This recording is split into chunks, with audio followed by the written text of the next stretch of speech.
Ashama harka fuuni akkam jirtu dhaggeeffattoonni kan koo hundi keessanuu bakkuma jirtanitti akkam jirtu. Ani nagaa kooti galanne waaqa hin badini. Isin akkam jirtu? Jiruuf jireenyi kan keessan nagaadha. Egaa kuni YouTube gadaati akkuma beektan. YouTube kun viidiyoowwan adda addaa hojjechuu irratti argama. Viidiyoowwan keessattuu appilikeeshinoota adda addaa haarawallee akkanuma wantoota haarawaa ta'an irratti hojjechuu irratti argama. Akkanumallee sooftiweeriiwwan adda addaa irraa waan adda addaa irraa hojjechuu irratti argama jechaadha. Kana hojjedhee yeroo adda addaa irratti gadhiisuu irratti argama. Warroonni YouTube kootiif haarawaa taatan subscribe, like, share gochuun dagatinaa isin jechuu barbaada. Kun waan guddaa miti isiniif waan xiqqoo wayiiti. Subscribe gochuun dagatinaadha. Har'a wanta addaa isiniif qabadhee dhiyaadhee jira. Wanta ana dharra qabadhee isiniif dhiyaadhe akkamitti bilbila nama tokko Facebookii, Imo, Viber, Telegram waan kana fakkaatan akkamitti haggochuu yookaan nama irraa xalafuu danda'amaadha. Waan jedhu qabadhee isinii dhiyaadheera. Gaafii kana nama hedduutu na gaafatanii gaafii keessan irraa ka'ee waan tokko qabadhee isinii dhiyaadheedha jechaadha har'a.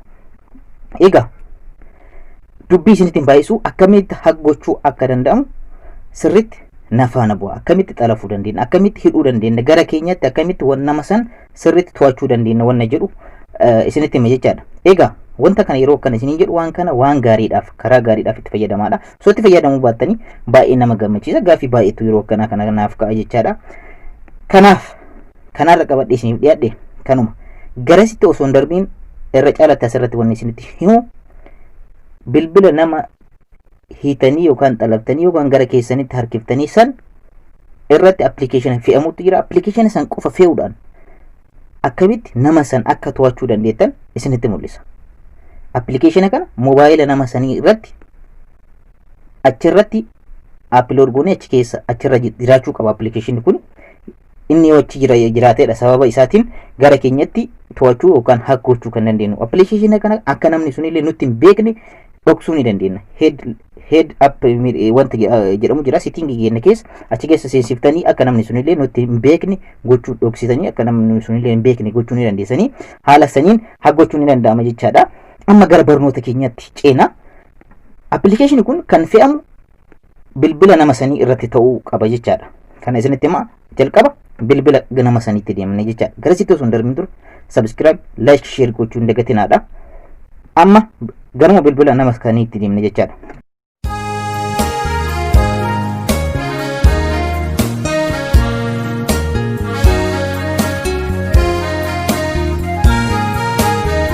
Egaa bilbilli nama sanii kana haa jennu bilbila nama sanii isa kanaadha. Isa kanatti fayyadamna jechaadha. Bilbila isa nama haggoonuuti. Appilikeeshinni asitti mul'atu kana kan bilbila nama saniiti kun isa kana haggoo qabaachuu qaba jechaadha. Isa kana argachuu qabna. Isa kana isa arganna warra jettaniif Play Store keessa seentanii SMS forwarder ka jedhutu jira. Appilikeeshinii kana akkamitti akka argattan isinitti mul'isa jechaadha. Amma jalqaba bilbila nama sanii keessa seentanii storii isaa keessa daftanii seentanii daqiiqaa 4 yookaan daqiiqaa 3 yoo isinitti fudhateedha. Wanti kun as keessa seentanii jechaadha. Maal jettanii barreessitu? Asirratti SMS forwarder jettanii barreessitan. Haala kana.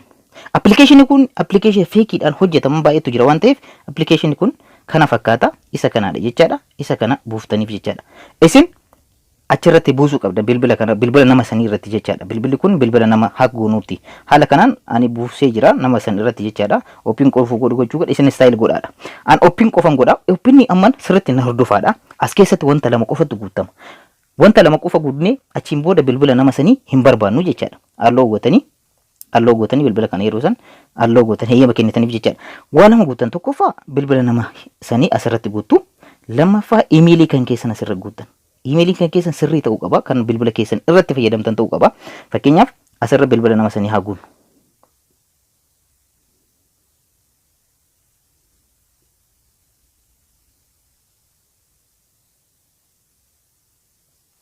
haala kanaan guuteen jira.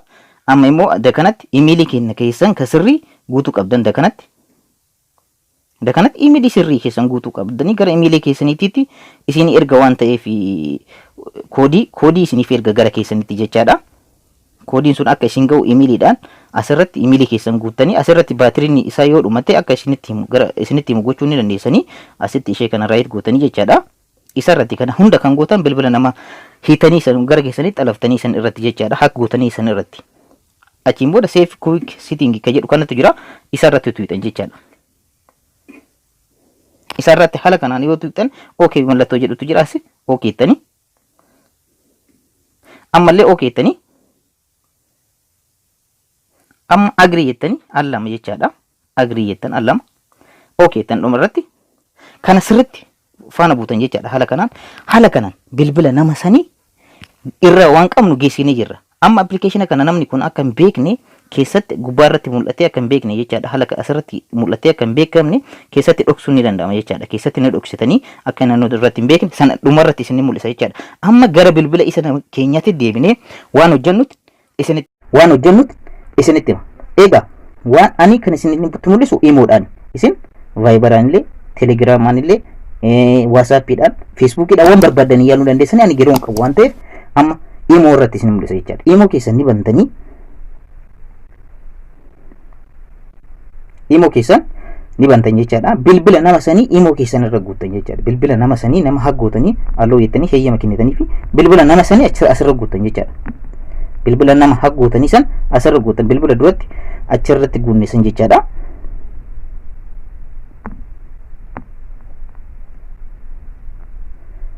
Bilbila sanii akkana yeroo gootan yeroo kana paaswordiin isa gaa'e jechaadha. Nama san irratti ni bu'a. Ni argitan jedhee taadha yaada bilbila kana irratti illee yeroo bu'uun argitanii koodii isiniif ergamutu jira gara nama sanii dheqaa yeroo nama sanii bira dhequ amma fakkeenyaaf bilbilli kun bilbila nama saniiti jenneerra haala kanaan dhufee jira jechaadha. Haala kanaan dhufeefii jira asirratti ni argitan taa'ee yaada akka sirriitti aldaltanii fi kun koodiin dhufeefii jira. Koodiin kun nu biratti Gmail keenya keessa yoo seen emailii duratti isarra goone san keessa yoo seen bilbila intana kana argachuu qabna jechaadha. Yegid message kan argachuu qabna jechaadha. Amma asii baanee Gmail keenya keessa seenna. Gara keenyatti ni erga jechaadha. Asirratti message keessa seentanii haala kanaan seentanii fakkeenyaaf dakanatti kun naaf ergee jira jechaadha. Ni argitan jedhee yaada.